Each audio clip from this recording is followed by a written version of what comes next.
ओम कृष्णाय नमः। जय शनि देव। ओम नमः शिवाय। प्रिय भक्तजनों, कहते हैं कि शनि देव में आस्था है तो हर एक मंजिल के लिए रास्ता है। प्रभु शनि देव न्याय और कर्म के देवता माने जाते हैं। इनका एक और नाम है कृष्ण। भगवान शनि देव के आराध्य श्री कृष्ण जी हैं और कृष्ण भगवान ने शनि देव से प्रसन्न होकर अपने नाम पर इनका नाम कृष्ण रखा और कहा, जो भक्त ओम कृष्णाय नमः मंत्र का जाप करेगा उन्हें शनि देव के साथ साथ भगवान श्री कृष्ण की भी कृपा प्राप्त होगी। श्री कृष्ण भगवान को पूजने वाले शनि देव के कृपा के पात्र बनेंगे। तो प्रिय भक्तों, आज मैं सुना रही हूँ शनि देव और ब्राह्मण की कथा। साथ ही हम एक और दुर्लभ चमत्कारी कथा का भी श्रवण करेंगे कि कैसे ओम कृष्णाय नमः मंत्र का जाप करने वाले भक्त का शनि देव ने कल्याण किया। जो भी भक्तगण आज के दिन इस दुर्लभ रहस्यमयी कथा का श्रवण करते हैं उन्हें मन चाहे फल की प्राप्ति होती है। उन्हें शनि देव की दशा 7.5 ढैया नहीं सताती। तो प्रिय भक्तगणों, भगवान शनि देव की कृपा प्राप्त करने के लिए आप सभी भक्तगण प्राचीन पौराणिक कथा को बड़े श्रद्धा और प्रसन्न चित्त मन से श्रवण करें। किसी गांव में एक बहुत ही विद्वान ब्राह्मण रहा करता था। एक दिन रात्रि में उसने सपने में देखा कि एक नीला वस्त्र पहने हुए बहुत ही दिव्य पुरुष उसे कह रहा है कि हे ब्राह्मण देवता, मैं तुझे लगूंगा। अब देखिए, यह सपना उस ब्राह्मण को रोज दिखाई देता। इससे वह परेशान हो गया और दुबला पतला होने लगा। उसका स्वास्थ्य बहुत ही गिरने लगा। एक दिन उसकी पत्नी ने कहा, देखिए जी, मैं आपको कितना अच्छे से खिलाती पिलाती हूँ, मेवा मिश्री खिलाती हूँ, दूध मलाई खिलाती हूँ, अच्छा भोजन आहार पकाकर खिलाती हूँ, फिर भी आप इतने दुबले पतले क्यों होते जा रहे हैं? इसका क्या कारण है? प्रिय भक्तों, उस ब्राह्मण ने अपनी पत्नी से अपना सारा हाल बताया कि मेरे सपने में एक नीले कपड़े पहने हुए बहुत ही दिव्य पुरुष आते हैं। वे मुझे कहते हैं कि हे ब्राह्मण, मैं तुम्हें लगूंगा। अब यही सोचकर मुझे भूख प्यास नहीं लगती, मैं दुबला हो जा रहा हूँ।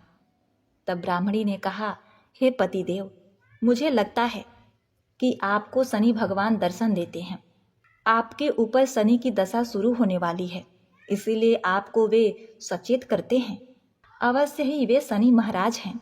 अब की बार जब दिखेंगे तो आप उनसे कहिएगा कि आप मुझे सिर्फ 1.25 पहर ही लगिए। प्रिय भक्तगणों, उसी दिन जब रात्रि होती है तो ब्राह्मण फिर से सोता है और उसके सपने में शनि भगवान दर्शन देते हैं और कहते हैं, हे ब्राह्मण, आज मैं तुम्हें लगूंगा। तब ब्राह्मण ने कहा, हे भगवान, यदि आप लगना ही चाहते हैं तो लग जाइए, लेकिन ये बताइए भगवान, आप कितने दिनों के लिए लगोगे? तब शनि देव ने कहा, हे ब्राह्मण, तुम्हारे ऊपर 7.5 शुरू होने वाली है, मैं तुम पर 7.5 साल के लिए लगूंगा। तब ब्राह्मण ने कहा, क्षमा करो भगवान, इतना भारी तो मुझसे झेला नहीं जाएगा, 7.5 साल बहुत है भगवान। तब शनि देव बोले, अच्छा, 5 वर्ष के लिए लगूंगा। तब ब्राह्मण ने कहा, शनि महाराज, ये भी मेरे लिए ज्यादा है। शनि भगवान बोले, तो ठीक है, 2.5 साल का लग जाऊं। ब्राह्मण ने फिर मना कर दिया। तब शनि देव कहने लगे, 1.25 पहर का लगूंगा तो ठीक रहेगा। प्रिय भक्तों, उसे 1.25 पहर की शनि की दशा लग गई। ब्राह्मण ने नींद से उठते ही अपनी पत्नी से कहा, देखो, मेरे 1.25 पहर की शनि की दशा लगी है, सो मैं जंगल जाकर समय बिताऊंगा। तुम मेरे खाने पीने का सारा सामान बांध दो और मेरे पीछे किसी से लड़ना मत, घर में बैठी रहना, बच्चों को भी कहीं मत जाने देना और इस 1.25 पहर में किसी को गाली भी मत सुनाना। ऐसा कहकर ब्राह्मण अपने घर से जंगल की ओर चल दिया। जंगल में ब्राह्मण एक पीपल के पेड़ के नीचे बैठ गया और हनुमान जी का पाठ करने लगा। 1 पहर बीत गया तो ब्राह्मण ने सोचा, बाकी का समय तो रास्ते में ही बीत जाएगा, सो वह वहां से चल दिया। और रास्ते में चलते हुए उसे एक सब्जी मंडी दिखाई दी। उसने सब्जी मंडी में से एक बड़ा सा कद्दू खरीद लिया। कद्दू खरीद के अपने चादर में लपेट करके वहां से चल देता है। तभी रास्ते में शनि महाराज एक साधु का भेष बदलकर उसके पास आते हैं और कहते हैं, तुम्हारे चादर में क्या है? ब्राह्मण ने कहा, हे साधु महाराज, मेरे इस चादर में तो कद्दू है। साधु ने कहा, अच्छा कद्दू है तो दिखाओ। जब ब्राह्मण ने अपना चादर दिखाया तो आश्चर्य, उसमें तो उस राज्य के राजा के बेटे का कटा हुआ सर था। यह देखते ही साधु महाराज, जो कि शनिदेव थे, उस ब्राह्मण को लेकर राज दरबार में पहुंच गए और राजा से कहने लगे, महाराज ये देखिए, ये दुष्ट दुराचारी आपके पुत्र का हत्या करके उसके सर को काट के अपने चादर में लेकर घूम रहा था, इसे आप दंड दीजिए।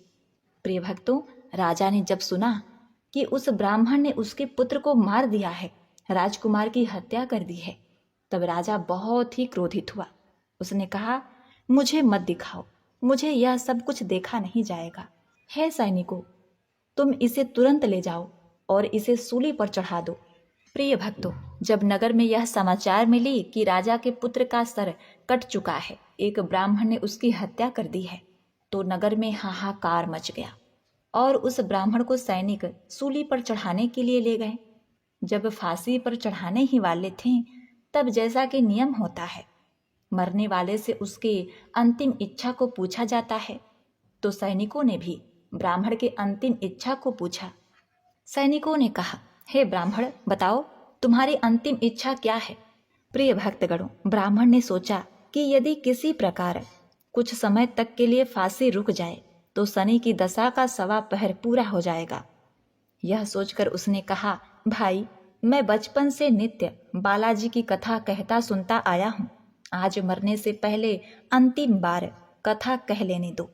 अब क्या था, फांसी देने वाले सैनिकों ने उसकी आखिरी इच्छा पूर्ण होने तक फांसी रोक दी।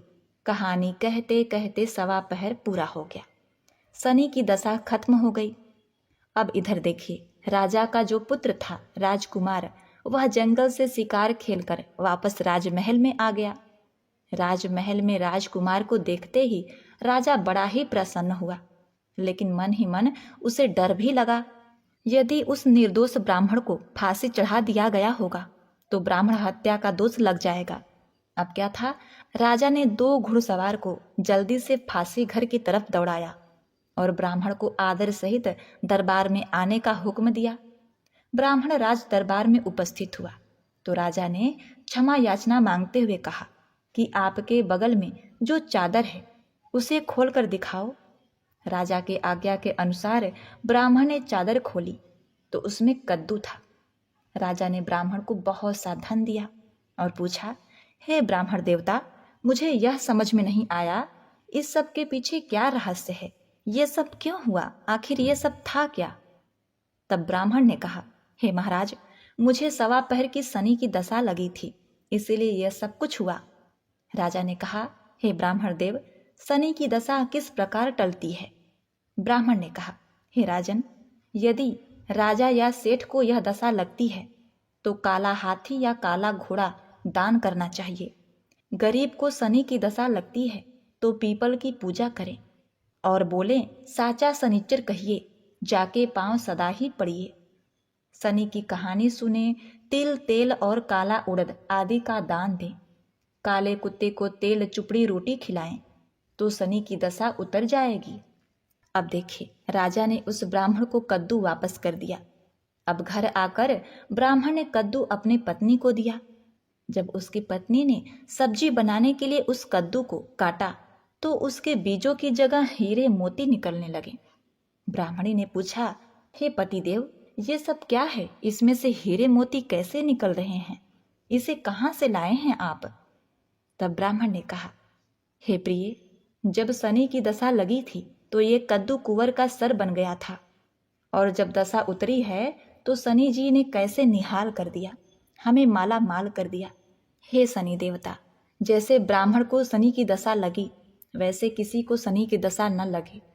जैसे ब्राह्मण को धन दौलत मिला वैसे सबको धन दौलत मिले। कथा कहानी कहते सुनते हुंकार भरते सबको मिले। शनि देव ने ध्याऊं, मन इच्छित फल पाऊं। जय शनि देव, हे शनि देव, जय शनि देव। ओम नमः शिवाय। प्रिय भक्तगणों, अब आइए श्रवण करते हैं भगवान शनि देव की दूसरी कथा। यह कथा सुनने से भक्तों को मनवांछित फल की प्राप्ति होती है। नर्मदा नदी के किनारे एक गांव में बहुत ही बड़े साहूकार का परिवार निवास करता था। साहूकार की मृत्यु हो चुकी थी। घर में साहूकारनी तथा उसके 2 बेटे, एक बड़ी बहू थी। साहूकारनी का छोटा बेटा मानसिक रोग से ग्रस्त था।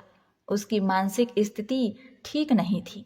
साहूकारनी की बड़ी बहू तारा को विवाह के कई वर्ष बीत गए थे, पर अभी तक उसे संतान नहीं हुई थी।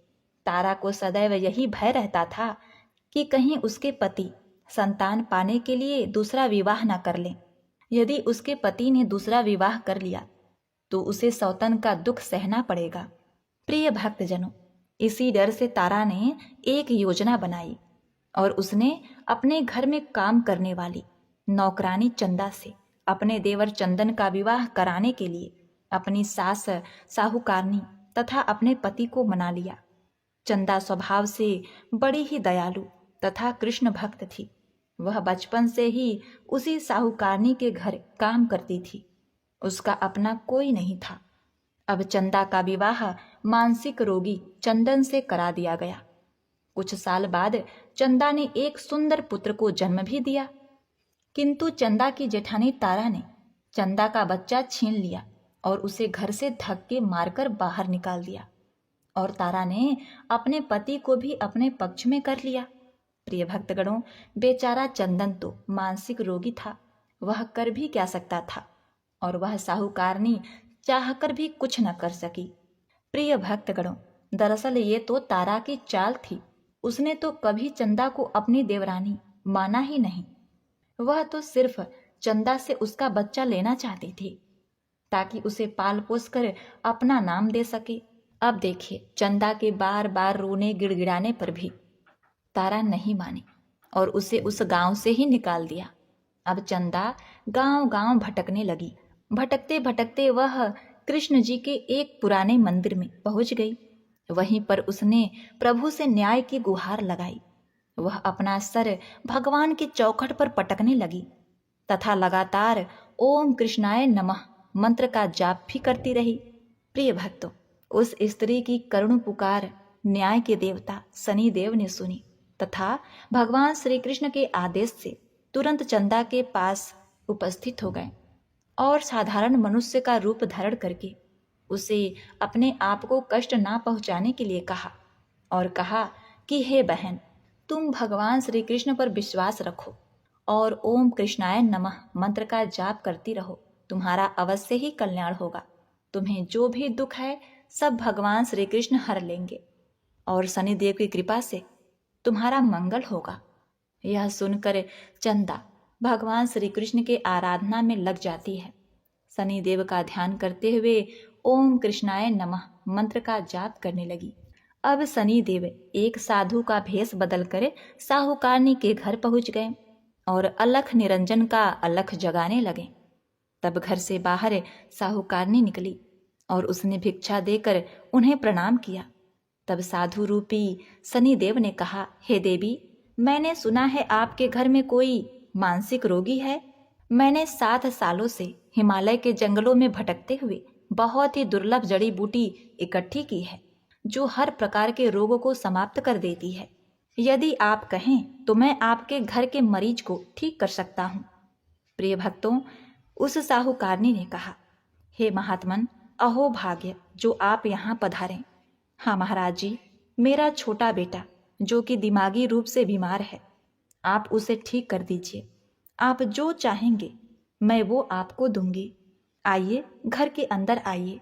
साहूकारनी ने अपने बेटे चंदन को साधु महाराज को दिखाया, जो अब चंदा के चले जाने से बहुत ही दुखी था। साधु महाराज ने अपने कमंडल से जल निकालकर उसे अभिमंत्रित करके चंदन को पीने के लिए दिया। उस जल को पीते ही चंदन बिल्कुल ठीक हो गया और साधु महाराज ने तारा को भी बहुत समझाया कि वह चंदा का बच्चा उसे वापस कर दे और अपनी गलती को स्वीकार कर ले, किंतु नहीं मानी। वह तो उल्टे ही साधु महाराज को ही डांटने लगी, यहाँ तक कि चंदन के ठीक होने से उससे ईर्ष्या करने लगी। इस बात से रुष्ट होकर भगवान शनिदेव की दशा तारा को लग गई और वह मानसिक रोगी हो गई। उसका एक हाथ लकवा से ग्रस्त हो गया। साधु महात्मा के बताए अनुसार चंदन अपनी पत्नी चंदा को घर ले आया और अपनी पत्नी, बच्चे और माँ के साथ हंसी खुशी जीवन व्यतीत करने लगा। प्रिय भक्तों, तारा को शनिदेव ने उसके कर्मों का फल दिया और चंदा के सिर्फ ओम कृष्णाय नमः मंत्र का जाप करने से उस पर कृपा बरसाई और उसका बच्चा, पति, परिवार वापस मिल गया। उसका पति स्वस्थ हो गया। जय शनिदेव, जय जय शनिदेव, ओम नमः शिवाय। प्रिय भक्तगणों, कथा को समाप्त करने से पहले बहुत ही महत्वपूर्ण जानकारी के विषय में। 7.5 क्या होती है, इससे लोग क्यों डरते हैं? यह सही है कि 7.5 के समय व्यक्ति को कठिनाइयों एवं परेशानियों का सामना करना होता है, किंतु इसमें घबराने वाली बात नहीं है। इसमें कठिनाई और मुश्किल हालात जरूर आते हैं, परंतु इस दौरान व्यक्ति को कामयाबी भी मिलती है। बहुत से व्यक्ति 7.5 के प्रभाव से सफलता की ऊंचाइयों पर पहुंच जाते हैं। 7.5 व्यक्ति को कर्मशील बनाता है और उसे कर्म की ओर ले जाता है। हठी, अभिमानी और कठोर व्यक्तित्व वाले व्यक्ति से यह काफी मेहनत करवाता है। 7.5 के 3 चरण होते हैं। 7.5 का पहला चरण नजदीकी रिश्तेदारों और जातक को प्रभावित करता है। 7.5 का दूसरा चरण व्यापार और गृहस्थी को प्रभावित करता है।